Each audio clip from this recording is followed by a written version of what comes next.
ये कहानी है एक बजडल फौज की जो अखलाकियात से बिल्कुल आरी थी और खुद को रियासत समझ बैठी थी। इस यजीदी फौज ने अपनी ही अवाम को सिर्फ हक मांगने की जुर्रत करने पर गोलियों से भून डाला। पिछली सदी का किस्सा है। इस दुनिया के नक्शे पर एक नया मुल्क उभरा। आजादी के फौरन बाद ही उस पर एक किराए की फौज ने कब्जा कर लिया। शुरू में वो खुद को मुहाफिज बनाकर पेश करते रहे, दुश्मन के सामने सीना तान कर खड़े होने की कहानियां सुनाई, जाने कुर्बान करने के किस्से बयान किए। अवाम को यही बावर कराया गया कि ये फौज ही इस मुल्क के असल खैर खा है।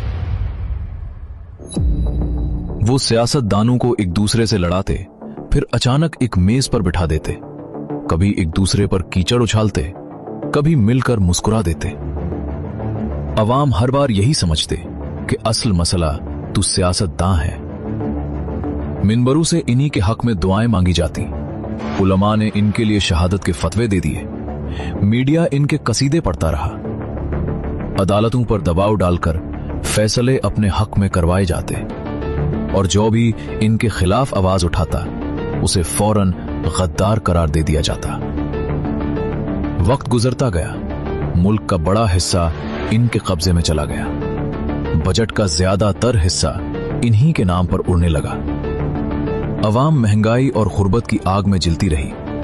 आम सिपाही से लेकर आली उहदेदार तक खुद को रियासत समझने लगे। कानून इनके ताबा हो गया, इंसाफ एक मजाक बनकर रह गया। अवाम कंफ्यूजन में मुब्तला थी, हर तरफ उनका राज था।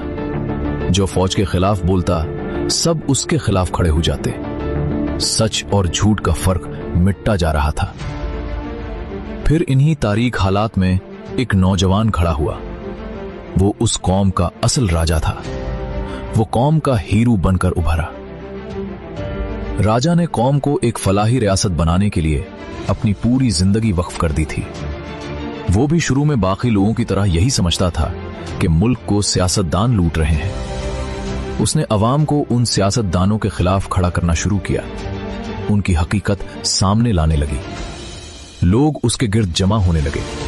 फिर इलेक्शन आए, राजा हार गया, या फिर शायद उसे हरा दिया गया। उसने हार मानने से इनकार कर दिया और एक तवील कानूनी जंग लड़ी। आखिरकार हकीकत सामने आई कि उसके साथ बड़ी धांधली हुई थी। उसके बाद राजा की जदोजहद मजीद आग बकूला बन गई। वो पहले से ज्यादा ताकत और जोश के साथ मैदान में उतरा। एक बार फिर इलेक्शन हुए। इस बार भी उसे हराने की पूरी कोशिश की गई, मगर अवाम के वोट की ताकत ने उसे कमजोर सी हुकूमत बना दी। राजा मुल्क का वजीर आजम बन गया। इख्तिदार में आते ही उसकी आंखें खुल गईं। वो हकीकत उसे नजर आई जो बरसों से उससे छुपाई जा रही थी। उसे समझ आ गया कि असल ताकत कहां है और खेल कौन खेल रहा है। उसने फैसला किया कि इस बुज़दिल फौज के खिलाफ खड़ा होगा जो खुद को रियासत समझ बैठी थी।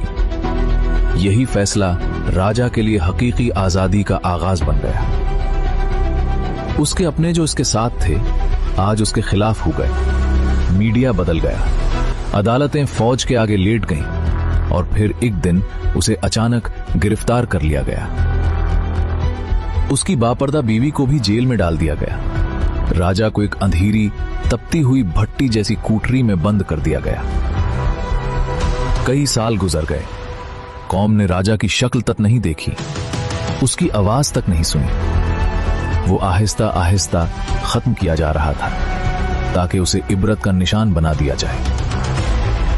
मगर राजा ने वो सच बेनकाब कर दिया था जो बरसों से छुपाया जा रहा था।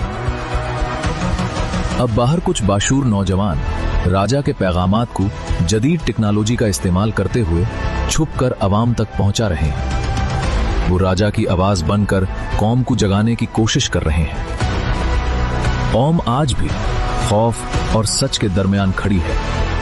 वो फैसला नहीं कर पा रही कि किसका साथ दे। मगर एक बात वाज़े हो चुकी है, राजा कौम का हीरो अपना हिस्सा अदा कर चुका है। उसने इस यजीदी निजाम को नंगा कर दिया है। अब कहानी का अगला मोड़ और फैसला अवाम के हाथ में है।